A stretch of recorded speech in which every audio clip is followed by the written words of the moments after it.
Good afternoon, everyone, and welcome to another casual stroll through Lord of the Rings Online. My name is Matt Elliott. I go by Scenario on the message boards, and I'm a senior world designer on Lord of the Rings. I've been doing this for many, many years, and it's been really awesome being able to take Middle Earth and bring it to life for you all.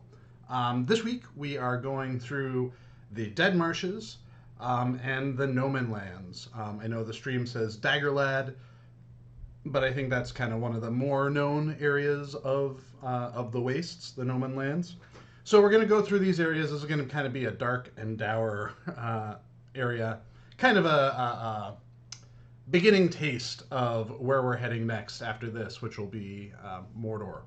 Um, for those of you that are unfamiliar with this stream, this is a world and level design focused stream where I'll be talking about what goes into making the landscape and the world of Lord of the Rings Online. I'm not going to be talking about things like PvMP, class balance, server stuff, like those sorts of things, because that's not my field of expertise. I'm a world designer, I'm a level designer, so those are the things I can talk about. I can also talk a bit about housing as well, so if you guys have questions about that system. Another thing too, I tend to go on and kind of get wrapped up in walking around and showing off the spaces. So if you haven't seen me take a drink in a while, just to make sure that my voice doesn't die halfway through the broadcast, just let me know. And I've got some water, I've got some tea. So yeah, hopefully my office will stay cool enough, and you all will not be hearing too much noise from the ceiling fan above. It is sweltering here in southern New England right now, and I do not have AC in my office, and I've been relying on fans to kind of keep it cool. But anyways, so thanks a lot everyone for showing up, and we'll just get started with the tour. So the first area that we're going into here is the Dead Marshes, and it is not as exciting an area or as large of an area as we've been to before, but it is a critical part of the journey of Lord of the Rings. I know one of the things that I've seen a few reports on, and now that I'm actually like in here and in this space, we made some changes to the water system as part of the update that introduced Umbar and the new ocean water effects. And unfortunately, I think as part of those changes, it makes it really hard to actually see the floating dead, the dead that reside underneath the water, the specters that are underneath the water. I don't think they are actually present, or at least visibly present, just because of how reflective this water is. So one of the things that we'll need to do in the future, in addition to addressing the hard shoreline issue that we have going on here, is taking a look at this specific water type that's being used in this area and see if we can bring it back closer to what its prior state was. Scaff says, I'm currently questing in this area. That's awesome to hear. I think one of the things that's really fun about Lord of the Rings is while we do, as we build the game and as we, do more and more, each expansion pack, with the exception of like Before the Shadows, focuses on the end game, but it always feels like whenever you're running around in game, you can see people of all levels, whether it's people leveling alts, people just taking their time through the game, or new people that have just joined in and are experiencing things for the first time. One of the things that, as I'm running around in here, like I know we've put effort into other swampy areas to address this, but is the depth of the water. This here be dismountable water if you go in too deep. It might be something too to look into about kind of leveling this out so that as you go through the swamp, you don't hit those spots that'll just randomly dismount you, at least without you really knowing, how deep the water is so you can avoid it. So let's see where we are on the map here.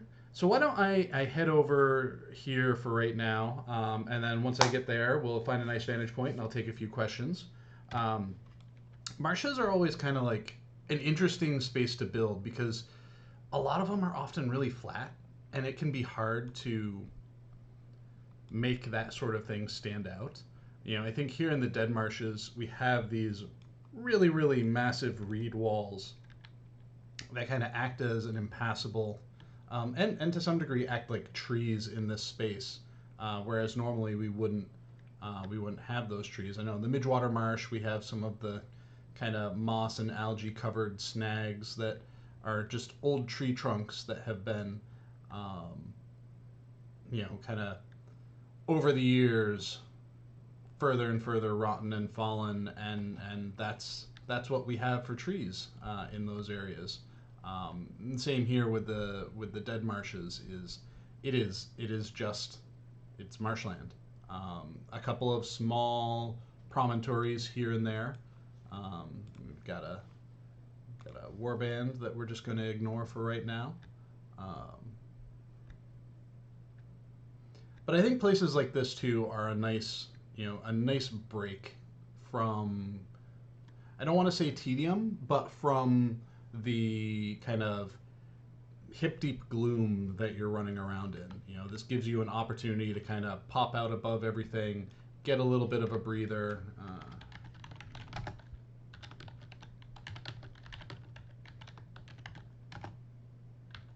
Let me just give myself some admin cheatiness real quick so that we can get up high on a rock so we can kind of see what's going on around here. There we go.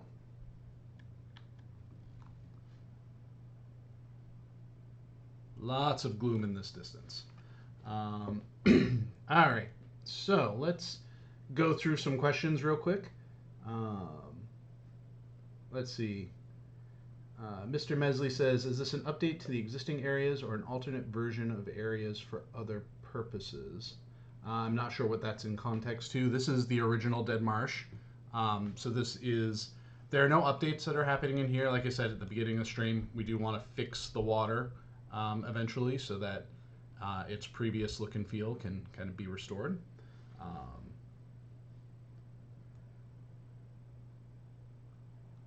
Yeah, Moira, etc. says, I love the Dead Marshes. I just wish the mounts would work here, at least in the dry parts. Yeah, I'm not sure why, if mounts are just completely disabled in this area, I'm not sure why that would be. Certainly something that we can take a look at as a bug fix. Ellardeth says, can you tell us anything about the ETA of the Elven Premium Housing and also U41 I was hoping for today? So the ETA for Elf Premium Housing, the Rivendell housing that we've talked a little bit before in the past, its ETA is when it's done. As I mentioned before, a lot of our housing offerings end up being things that we undertake as part of a side project for ourselves. We want to be able to do cool stuff like housing or things like filling in the gap regions, but those are usually always a lower priority for us than tackling whatever the current upcoming update has in store for us, right? So for example, prior to maybe a few months ago, the person who was working on the Elf Premium Housing, he was making good progress on it. But as we had summer work that needed to come up for some content that's coming up later in the summer, as well as preparing for as well as preparing for the expansion pack, those things take priority over working on a housing neighborhood. So right now, that neighborhood, the work on that is on pause until the person who was working on it is freed up again to work on it. I don't think we want to wait too long to release it, but it really does depend on how much time we have available in our own schedules to tackle it. Oh, there is so much swimming here. I really think this could be a wadeable area, or could be made to be a wadeable area. It may be too that some of this stuff is set as swimmable in order to better show off the spirits that we currently can't see because of the water. In regards to garden decorations, Why are most decorations limited to X and Y and positive X and Y and denied the minus X and Y? For some decorations, this is partially frustrating, for example, the Hobbit barn, etc. So the way housing hooks work, we have a couple of different hook types in game for yard hooks. We've got the classic ones. So the classic hooks, which you can find in basically every neighborhood with the exception of Erebor housing and some of the houses in Lindleby housing, use the standard style of yard hook. Standard style of yard hook means that you can only ever move the decoration item closer to the center of the house, the housekeeper object that kind of tracks the game or tracks that house for the game. Some of this was done to help avoid issues with people moving decorations into other people's properties. And it made it really easy for us at the time, anyways, to kind of feel comfortable and confident that, we weren't going to need to do a lot of extra work in order to set up a given yard. Mobile housing hooks don't have that restriction. They can move whatever radius of X, Y, and Z, positive or negative, that we define. Erebor housing was set up this way, in large part because the housing system wasn't playing very nice with Erebor housing. Yard hooks required the height map to work.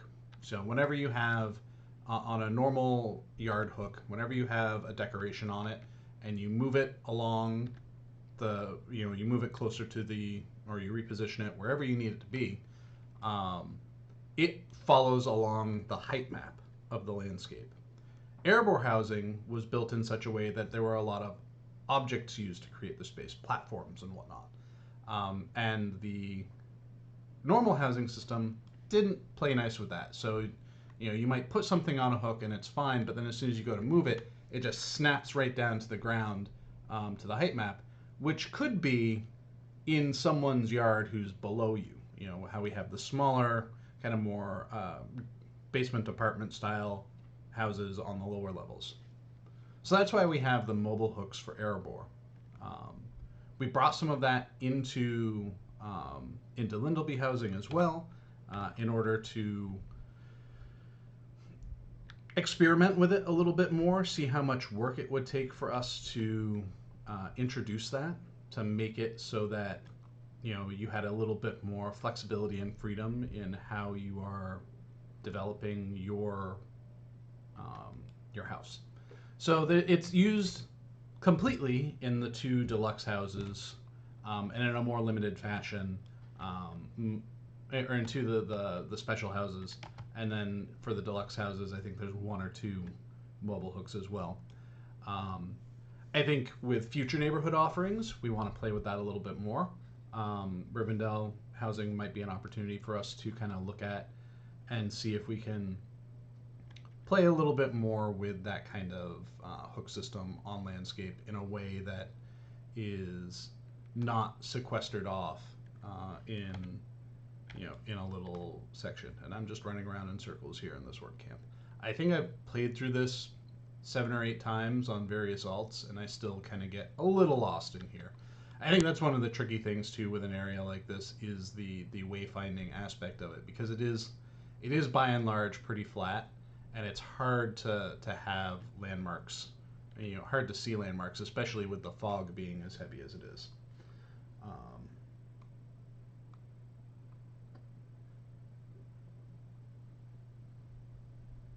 So a few people might have questions about what's going on with the servers right now. We do have that downtime, and that's in effect. The reason why I'm able to do this stream right now, some of you may notice my camera angle is a little bit different. It's because I'm running on my own local server and client that I would normally use to test things, but right now we're using it to do the stream as well. But I would say pay attention to social media, pay attention to the message boards for announcements on when the servers are going to be coming back up.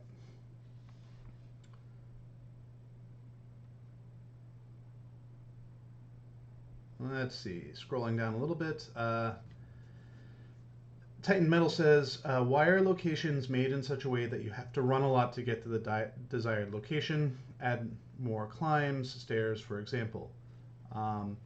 So I think there's a couple of reasons for some of those things. I think older regions were built with a very specific design intent in mind. The original regions were built with fishbowl design, and they weren't super respectful of players' time. Trollshaws as an example. If I had Trollshaws to do over again, I wouldn't have it be as restrictive as it is in moving around. I'd still keep the gorges and ravines and whatnot, but I would try to find ways to make the in-between spaces, in between the bottom of each of those ravines and gorges, a little bit more traversable. Swanfleet and Cardelon were both examples of efforts that I specifically put in to give a geographically impressive region with lots of wayfinding opportunities, variations in slope and whatnot, but also make sure that it was walkable. I think classically, had we built those regions 5 years ago, 10 years ago, 15 years ago, they would have been built very differently.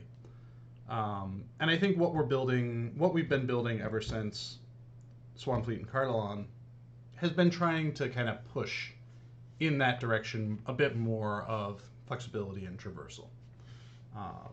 This isn't to say that we are never going to have impassable mountains in the middle of regions. We aren't going to limit your ability in certain reasons or certain ways for certain reasons. But I think it's something that we want to expand on and to grow into more. It's easy to throw up impassables. It's much harder to create something that looks foreboding, but is still passable. Or at least plausibly impassable.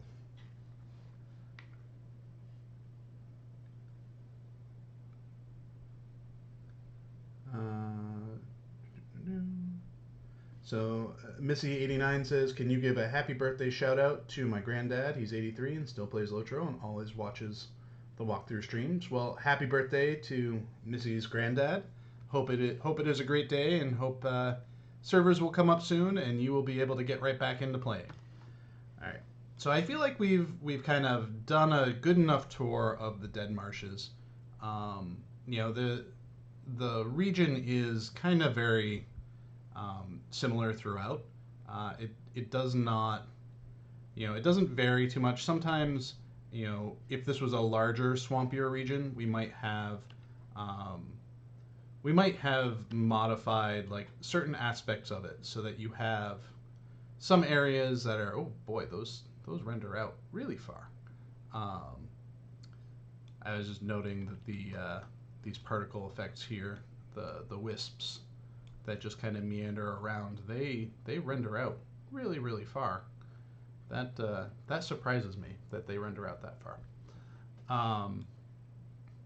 But yeah, so if this was a larger region, if this was meant to be more of a region with several distinct areas, more like a classic region, we would have probably broken it up and chunked it up more so that there would be distinct areas within, each with a little bit of flavor and character. We want to try to do that in how we're building things. I think we are now thinking, when we build landscapes, a little bit more realistically in terms of how one biome progresses into the next. Whereas, like, when we started the game, it was very much, again, the theme park fishbowl, where you had like lush Breland, and then immediately right next door to it was the savanna-like lone lands. And I think, now we think a little bit more about how we blend regions together as opposed to having that hard line.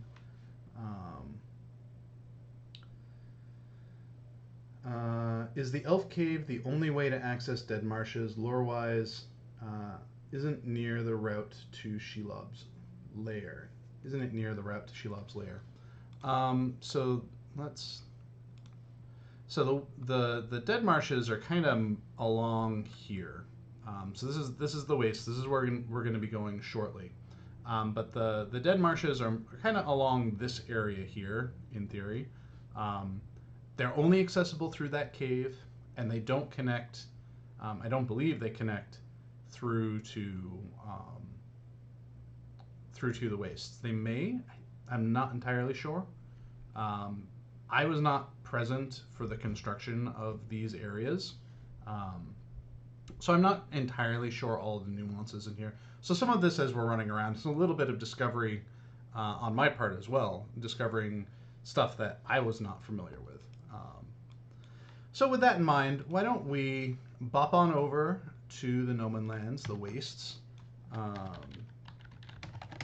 and we'll continue on our way through there.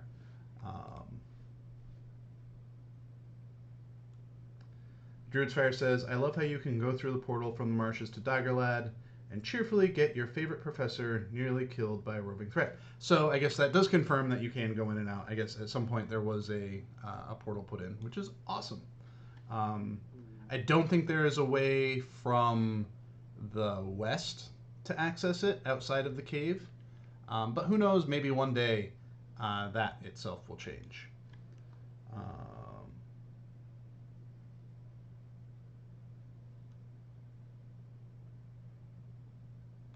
As we go through here, let's see. Sync Stuff says, are you going to show bird watching? I am not showing bird watching as part of this stream. I am purely just talking about the wastes and the Dead Marshes.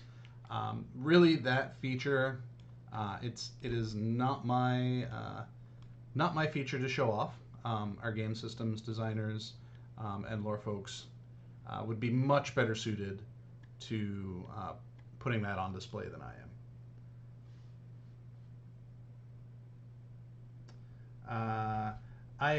Borasel asks, Bombadil will open again. I'm not sure what plans we have, if any, for the Bombadil Legendary server. That is, ultimately not my call to make about whether or not that opens up. We know that there are some people that really enjoyed it. So I would say, for those of you that enjoyed that server and you want something like that to come back, that's something that you would best be asking kind of on the message boards, checking in with folks there on more so than anything.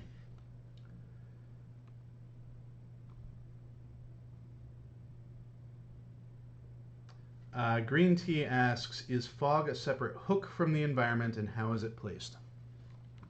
So for our day files control a lot of things. They control the cycle of the day, so whether it's day or night, at least visually anyways, the server controls whether it's day or night based off of its own properties. But visually, the day files control whether it's day and night. They control what weather is happening, whether it's raining, stormy, cloudy, etc. And they control all of the different various effects that are associated with that. So fog is controlled by the day file. Wind effects where they are present are controlled by the day file. So the day file handles a lot of that stuff. Controls lighting, controls even the assets that are used in the day file, so that the types of clouds that are used, what the sun looks like, changing the constellations. We did that between Eriador and Rovanian. There are different constellations set up there, or at the very least I think we may have changed the positions of them. So yeah, and that's all tied in. It's a property that is usually associated with the land blocks that you're in. So a day file will show up based off of where you are on the landscape. We do have ways to change up the day files here and there. There are hand-placed objects that we can place down that will change the day file in a localized location. We did this a ton in the original launch of the game, where we had like dread zones. You enter into what are meant to be kind of like seats of evil or scary camps, scary monster camps for your character, and the day file changes over to something darker and gloomier. The one thing I wish we had in our day files was more volumetric atmospherics.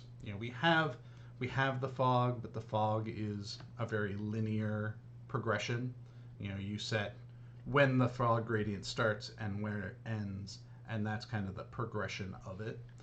So you look, for example, here, and the fog seems pretty pushed out, pretty far pushed out. So you're not getting much haze on what you're seeing here in the distance. And it would just be nice to have, a lot of modern games do this, a bit more of an atmospheric experience when you're looking at the day file. Excuse me. Let's see. Intentional Relationships asks, will the Grey Havens open up? At some point. We don't have any current plans for it, but eventually, provided the game runs long enough for it, we'll have to get there. What that means for the game, what the Grey Havens represents for the game, that I can't tell you, because again, we haven't thought too much about it. I think, and I must be getting near where the entrance from. Yeah, there it is. So I found the entrance into the Dead Marshes. Here we go.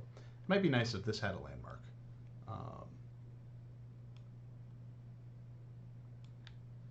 So yeah, that's kind of the state of the Grey Havens. Madalair says, Yao's current contest is for standard non-kinship houses in premium neighborhoods. If you were to decorate one standard house in any of these neighborhoods, which neighborhood would you pick? And how many giant sleeping cave calves would you put there? So I currently have two very underdecorated houses. I've got a Rohan house and I've got a Lindleby house, and both of them are very underdecorated right now. I think some of it for me is I run into decision paralysis. I spend my day decorating Middle Earth. And the idea of then sitting down and decorating a house, I just kind of freeze because I don't know where to start. Which is funny to say considering what I do for a job, but it's very hard for me to sit down and be like, all right, I'm going with this theme for a house, when I'm just like, I don't know. I think for me, it's hard for me to do something that resembles work after spending all day doing work. And, spending all day working on LOTRO and then sitting down and trying to figure out how I would want to decorate a house is very challenging for me. I have no problems playing other like cozy core games because it just doesn't have, it's not LOTRO. So I don't run into that same kind of decision paralysis that I do when I think about housing. So a lot of the houses that I've decorated, that I've purchased at one point and had decorations in, have largely been more functionally driven as far as decorations go than building any sort of theme. Like I've got my crafting facilities set up. I've got my various teleporting objects set up, vendors and town services stuff. More so than, I'm going to create a great theme. And the stuff that you all come up with is really impressive. And sometimes I think it's hard for me to think about creative ways to use those decorations. Again, because I'm just like the number of options is overwhelming. Um, the quick fix says, would you ever go back and redo some areas and zones? I think as we continue working on the game and growing the game and come up with new ways to do things, there are certainly stuff where we look back at the older things that we've made and think, oh, we could do this better, we could do this better.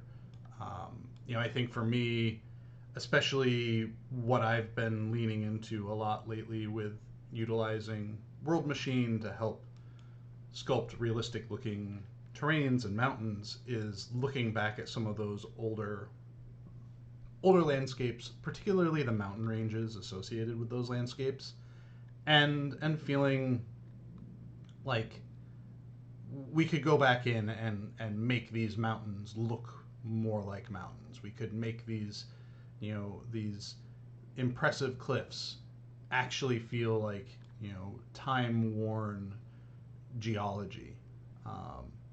This isn't to say that we have the time for that, but it is something that I think a bit about when it comes to just building things, looking at old things. Like if we have a bug that sends, we have a bug that sends me back to an old area. Stuff like that does pop into my head every so often. I'll have a bug that takes me to the Fields of Fornost or to just the North Downs in general, and I look at that northern mountain range, and that's something that I sculpted, years and years ago, and go like, ugh, I could make that look so much better now with the tools that we have and the experience that I have. It could be done so much better, but I have to stop myself because sometimes making those changes might like look good, feel good, but then there are other times where it's like you do it and you can unintentionally injure some of the nostalgia of the space. Like there was one time where I was doing some work polishing around in Rivendell, and I removed a rock in order to make a nice flowery veil, and that was a kinship's like gathering rock. That was where they would always meet, and their kin leader would stand on the rock. And so by making that change, I changed their game. So it's always tricky to think about the, what would I go in and what would I change and what would I revamp kind of stuff.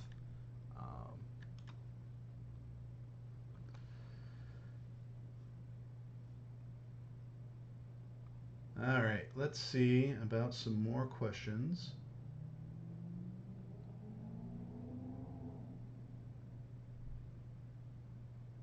So I'm seeing a comment from Jenamir in here, wondering what's going on with the stream.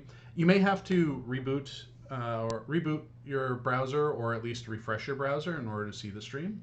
Sometimes that happens with Twitch. Let's see. Will Dagorlad be a proxy region to enter Rune in the near future?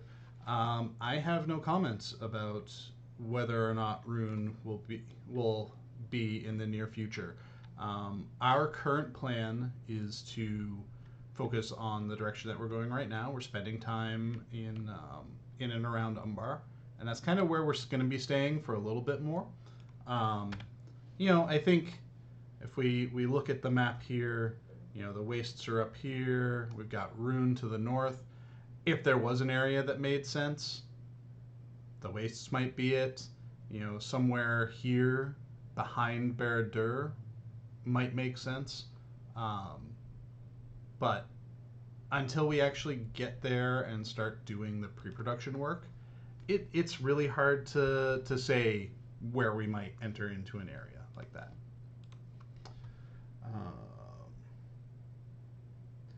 Sing Stuff says, and why are we looking at old areas? So the purpose and intention of this stream, since you might be new to this, is to kind of be a retrospective stream. We go through, we talk about the things that have been built, how we built them, how the game has changed and our techniques have changed over the years, to to look at things. I think one of the benefits that we have of a lot of the team having worked on this game for as long as we have, is there is this very rich history that we have, knowledge that we have of what went into building places like this, and the things that worked, the things that didn't work, and how we can go about improving our processes in that way through time as we introduce new regions, as we introduce new features to the landscape, or if we decide to do something kind of like what we did with Mordor Besieged and introduce a new version of an existing landscape, right? Mordor Besieged, we we took Dora Marth here, which players had explored and experienced as kind of the as a Mordor region, and we did a version of it that was set in the past to kind of tell the story, to set the stage for how we were going to be concluding one of our story arcs. So I think there's a lot of value in this kind of retrospective experience. It lets us as designers look back at what we've built, see how we've done things, see what we would change, see what we would keep, and it gives you all the opportunity to kind of have an insight into our mindset as we were building these things. We do preview streams on here, and when there are things to preview, we will certainly be previewing them. Most importantly, what's coming up soon, at least in terms of stuff that I might be previewing, is the expansion pack content. But we're still a little bit of ways away from doing preview streams for those landscapes. They're in very heavy development right now, and we tend to like to have regions a little bit closer to done, and honestly have the product a little bit closer to launch before we start previewing it too much. Let's see.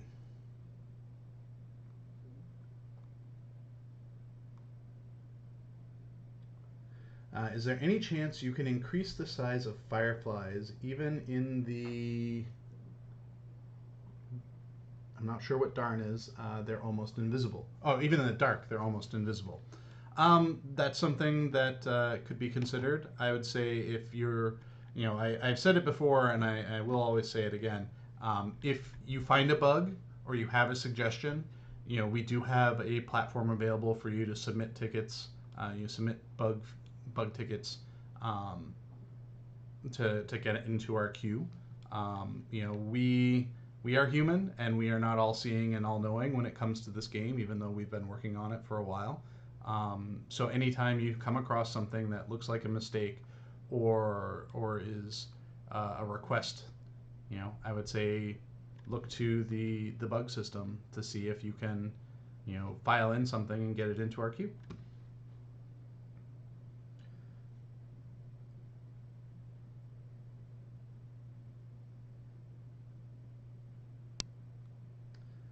Jennifer says, are we planning to do anything about lag? So I cannot speak specifically to the efforts that are going on. I'm not an engineer, and I don't know the details behind it. However, I will say that our engineering team is working very diligently on kind of sniffing out the causes of lag, and there are myriad. It's not just one thing, and we have seen good results over the efforts that have been undertaken over the last couple of years in improving that situation. And we're going to continue working on that. Part of why we did the Mordor server preview last week, the week before. I was on vacation, so my mind is still kind of catching up from being away on that break. But part of the reason why we were doing that was testing out the 64-bit server and seeing how well that performs. When we do our next Mordor test or Angmar test or even a Bulwark test that's using the 64-bit server tech, I highly encourage you all to jump in and check it out, because our development studio, we're not a huge studio, so any extra eyes we can get on things when we have these public previews is really, really beneficial to us. So yeah, next time you see news that we're doing a 64-bit test on either the Mordor server, the Angmar server, or Bolror, I highly encourage you to hop in and check it out and see if you notice a difference in how things are performing. I know Vastin, the developer or the designer who's working on the special event rules for Mordor and Angmar, was having a ton of fun with you all last week, and was having a lot of fun just dropping lesser and greater wraiths on those of you that did jump into the server and try it out. So highly encourage that. There are other things that we're working on as well to kind of help improve things. The world team, we have some things that we're working on to help support things too. Some of the problem is just sheer number of assets being loaded. Minas Tirith is kind of one of our test beds for this.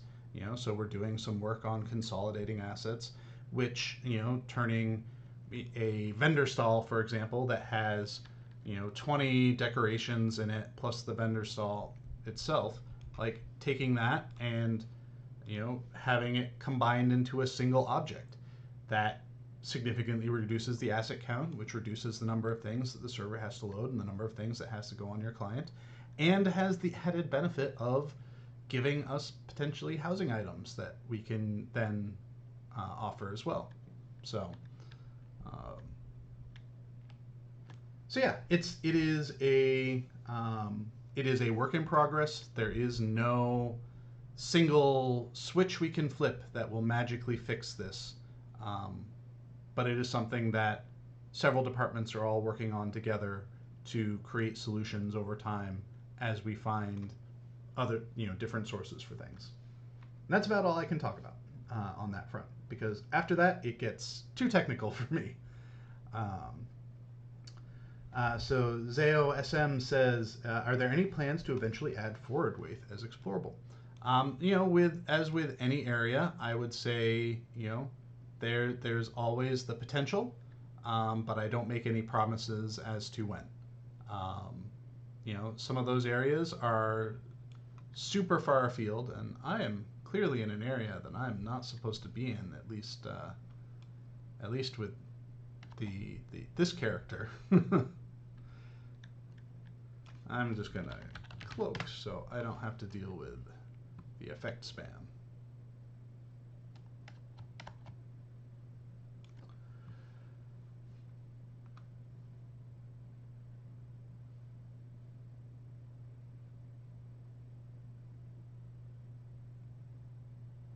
All right, let's see. We'll pause here to go through some more questions so I can see if I can catch up. Would there be a level squish at some point? I don't know what, if any, plans there are for those. I know that there was some conversation that has been publicly discussed about a scale down system so that players who are at level cap can more easily participate with and benefit from joining lower level characters on lower level content. A level 150 levels can be daunting. I think any video game that has lasted as long as Lord of the Rings has, looking at the sheer volume of content available to it can be intimidating. Even just taking levels outside of it. You look at the game world and you see, oh, we have everything from here all the way down to here. Like, this is a huge game world, and that can itself be really intimidating. And to those that like jump right in, feet first, and are excited about and ready to go, like, I think that is a great attitude to have about it. But I can see where having 150 levels can be daunting. I think for me, and this is not a statement about the direction that we want to go or we will be going, but this is just me speaking about my personal preferences when we talk about things like leveling and whatnot. Level squish beyond my purview. I wouldn't be the one implementing that, so I can't talk about it. But things that do fall into my purview are things like things like filling in the gap regions, providing um, providing alternate leveling paths for characters, so that if you have hit that 100 level, 150 level cap, and you want to make a new character, you don't feel like you have to go through the same stuff that you've been through before. You can go through and have a fresher experience. I think that's where Before the Shadow was really important, because you know everyone has played. Anyone that has played for a while has played through Breland, Shire, Trollshaws, Lonelands, North Downs. They've played through it all, and Before the Shadow gives you that opportunity to have a new, fresh experience. Things like the Wildwood, the Angle, those are opportunities to have a new path for a new character and give you, the player, something different to experience as you're leveling up. And we certainly have spots where we have gaps in our leveling system, our level of progression that need to be filled, so that you can have multiple avenues of advancement through the game world. We have delvings, we have missions and whatnot, which help supplement that, certainly. But having something new and fresh to take a new character through is nice from time to time.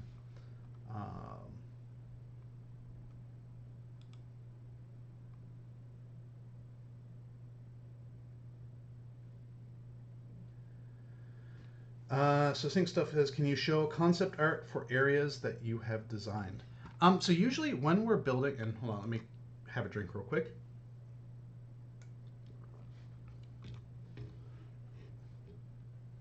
So usually when we're building out new regions, we don't usually do concept art for it.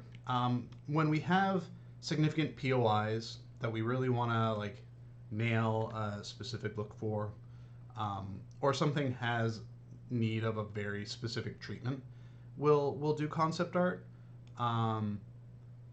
But by and large, we don't tend to do concept art for a region. Often what we end up doing, we do a considerable amount of research. We look into not just the source material that's available to us to build the game off of, but just all the source material in general, everything that Tolkien has written. We look into it and we see what goes in there. And then we look at real world locations as inspiration for what we build.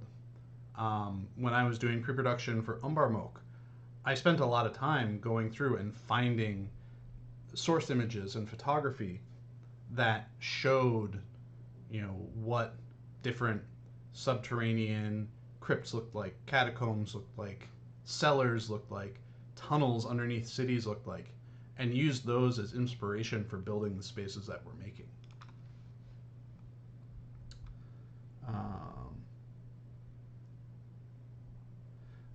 Is there any new info surrounding the release timeline of Angmar and Mordor? I don't have any information on that. I would just say pay attention to what's released on social media, any announcements that are made on the message boards, on Facebook, on Twitter, those sorts of things, and that'll get your information.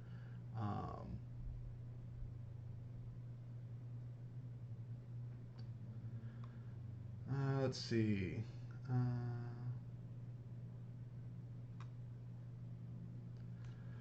What is the area you would really like to work on but don't have any plans to work on yet? I will honestly say that my brain does not have space to think about that quite yet.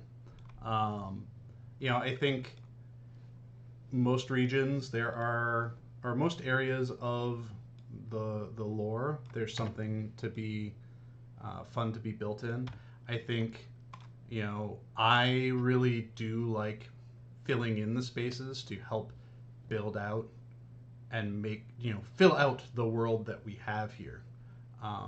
So for example, I would really enjoy filling out Minhiriath at some point. I would like to fill out kind of the gap between Angmar and the Misty Mountains at some point. We have spaces like Here in Rovanian, we've got this whole chunk in here, chunk in here and chunk in here that aren't finished yet. And so, like, I think for me, I'm very intrigued by the idea of making the world as fully traversable as possible with as few boundaries between regions as we can.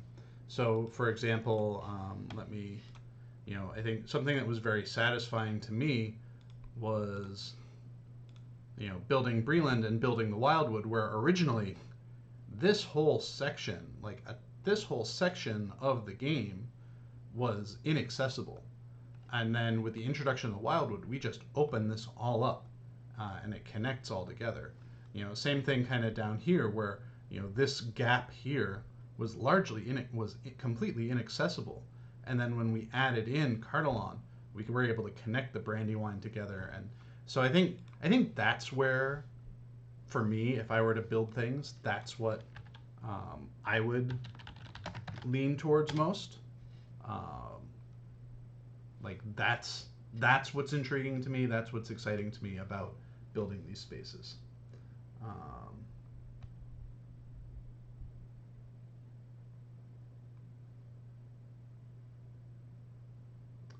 So let's see.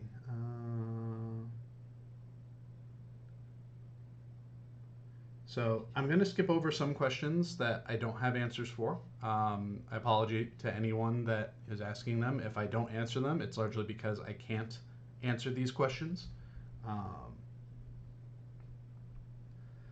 Tilda says, I hope one day to visit these areas. On my 4th attempt to go through the game, stopped at the point mounted combat became a thing thrice now. It's horrible. We know, we are aware that mounted combat can be pretty rough, and I think we aspire to change it in the future, but I don't know when our game systems team will have the time or opportunity to do that.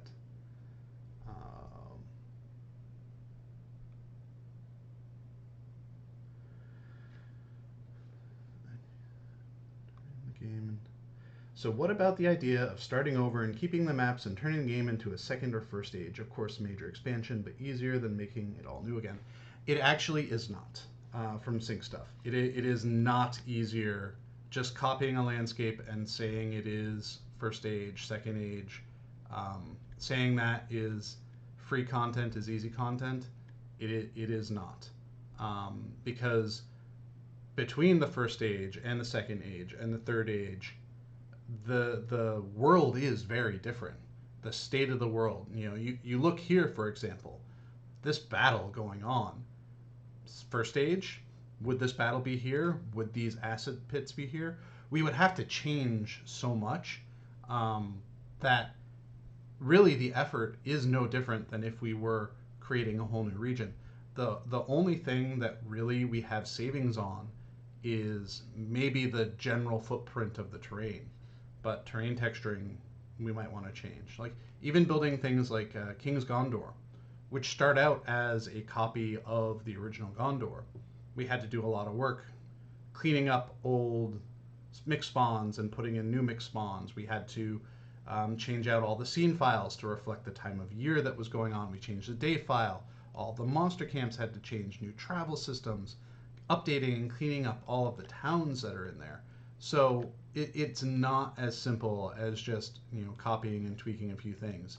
It's still a considerable effort to make those alternate timeline versions of things.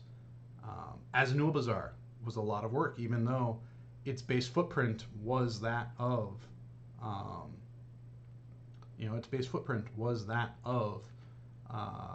the Dimral Dale, right? It's work. There's no easy button, especially because time changes things.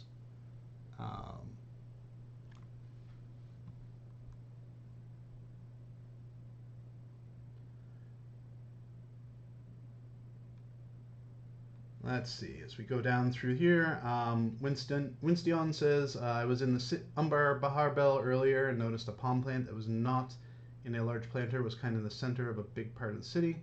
If it was floating, probably a bug. It may or may not be fixed for 41, but I encourage you to file a bug on it. let's see. Will there be a point? Will there be any point? Will at any point be changes made to the map in Moria to match the changes made to other maps, or is it rolling out slowly? So we tend to change the maps when we do work of a substantial amount in a region. So until we kind of look at Moria and decide, oh, hey, we want to add more to Moria, or we look at it and go, oh, we really need to make these updates here, the map is not likely to change. I want to get closer to the gate, see if I can just rocket jump over some things.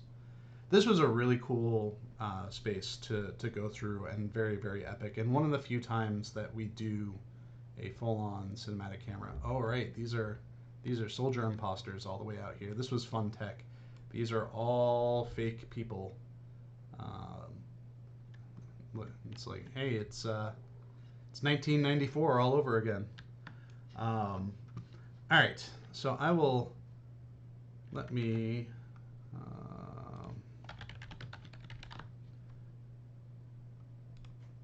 There we go. So we can get up close and look at the Black Gate and kind of have this be our endpoint for the exploration at least.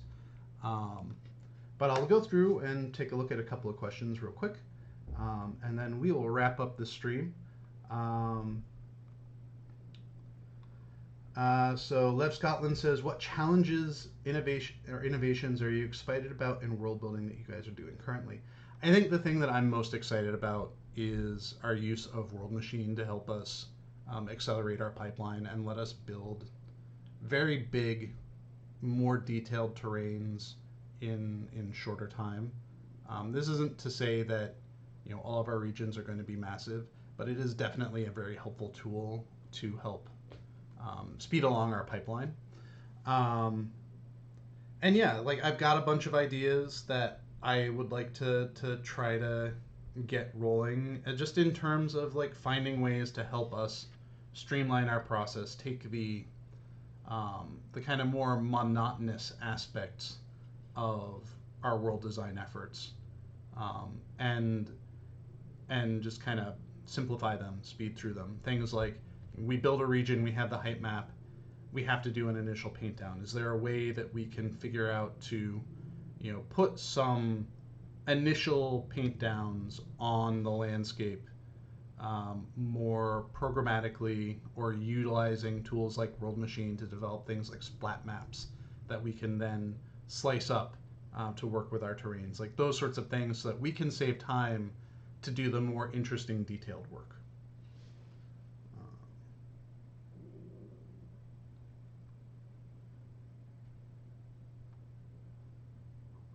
All right, let's see.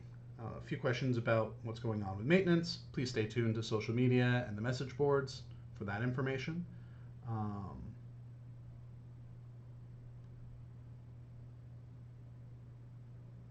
Let's see.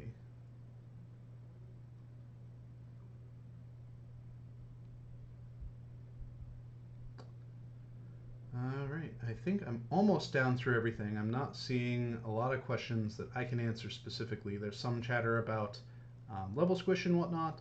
So McConflict says, in the Dead Marshes, was it supposed to be a pain to get around because the steeds are not allowed because of how they are portrayed in the books? I think back in the day, we were more inclined to build things in a way that felt true to the story, and that meant traveling was a little bit harder. I think now we try to be more friendly to people's time and patience where we can be. Running around in the Dead Marshes, for example, and not being able to have mounts, and having water that varies in depth to the point where if there were mounts, you'd just be constantly getting dismounted as you move around. That feels like a trope that we wouldn't use as we're building things nowadays, or at least would try to minimize as we're building nowadays.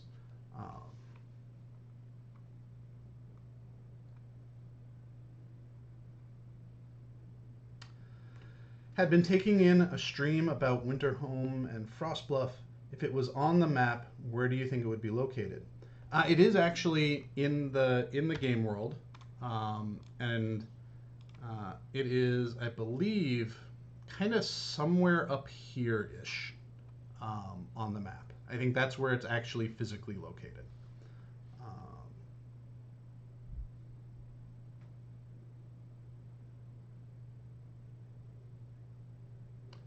All right, I'm just going through. Um, So Jules Quests asks, have you guys ever went on a trip to get inspiration with a crew in certain locations of the world, or has it always been photos or from books?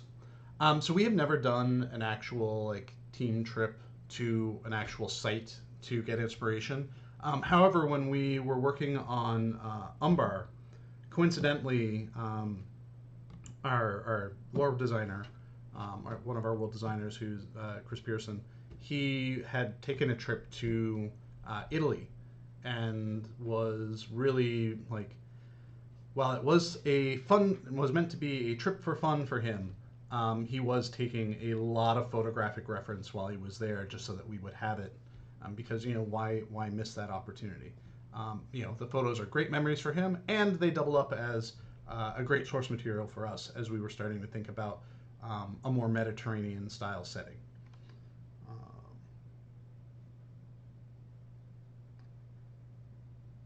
Let's see, is there anything?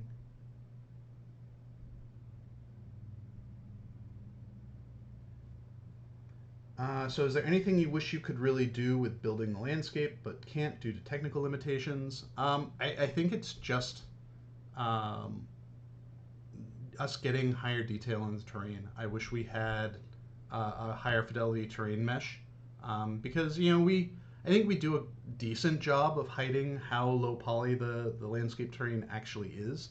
But it would be nice to either have it in general be higher polygon, or be able to, in limited spaces, define the landscape as higher polygon in certain areas, to just give us a little bit more flexibility while sculpting.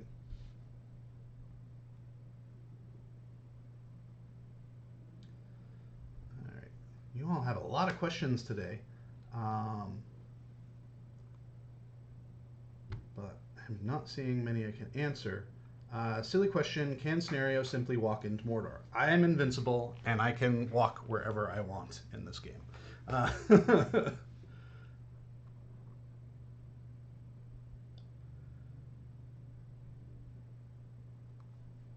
right, and I think I'm just about caught up. So, anyways, so one more. Marion Justin says, when starting to design a region, do you initially iterate in the concept art sketches first, or directly sculpting the landscape and see what works?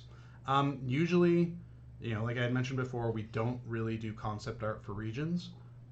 We do a lot of mapping, and then we're able to kind of take our planning maps in a very rudimentary fashion and use those as the basis for the height maps that we generate. So, kind of our planning maps kind of sort of end up being the concept art for the footprint of a region that we build. The planning maps are usually to scale within, you know, our landscape, so that we can easily turn them into something that we use as the boundaries for what we're making. Um, so we're a little over time, but we successfully got through what I wanted to get through, and this is our great endpoint here, the Black Gate. Um, so our next stream will be beginning of August. I'm trying to do these the first Wednesday of every month going forward. Wasn't able to do it for that this week or last week because I was on vacation. Hopefully August we'll be back on schedule, pending any other vacations that might occur. But our next stop will be here into Mordor. I think going forward we're just kind of follow the progression of the landscape based off of areas that we haven't been to yet. I know the story progression for LOTRO does eventually send us back up into Rovanian, but we've already kind of gone through those areas as part of Casual Stroll, so you can check out the backlog history of those, as it were. But we'll continue on from here into Mordor. At some point within probably the next month and a half or so, maybe 2 months, we might start doing our preview streams for what we're working on with the expansion pack. But pay attention to our announcements for those things. And yeah, and I saw that Orion had mentioned a tag team stream at some point in the future. Orion and I have been talking about wanting to do kind of more of a like podcasty style stream where we're just sitting around talking about the history of working on Lord of the Rings. So that's something that you may be able to look forward to in the future as well. Again, servers are down right now, but please pay attention to announcements for when you're going to be able to get back in and play. Please pay attention to any announcements we have regarding Bull Roars, particularly as we're working on testing the 64-bit server and birdwatching and Mordor and Angmar and the Ringwraith event. That's a lot of stuff coming up, as well as some other things that are going to be coming up a little bit later in the summer as well that will be available for testing. So keep an eye out for that. And yeah, anyways, thank you everyone for attending this stream, and we will see you all next month.